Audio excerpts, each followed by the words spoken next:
বিয়ে বাড়িতে গিয়ে গপা গপ খেলিল। ভাই কিসের খেলিয়ে একটা বিয়ে বাড়ি? বিয়ে হয়েছে এখনো? বিয়ে পড়ানো হয়েছে?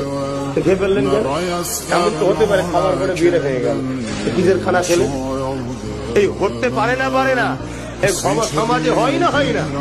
ছোট্ট জিনিস নিয়ে, ছোট্ট জিনিস, যত যেন মিজাজ দিবার দিন হচ্ছে বিয়ের দিন, ওয়েট দিবার দিন, ছোট্ট জিনিস বা ঝগড়া হয়ে গেল।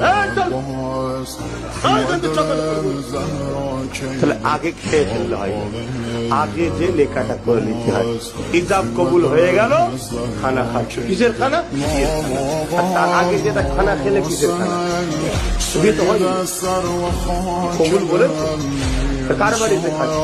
এগুলো সিস্টেম আমাদের চেঞ্জ হয়ে যাচ্ছে।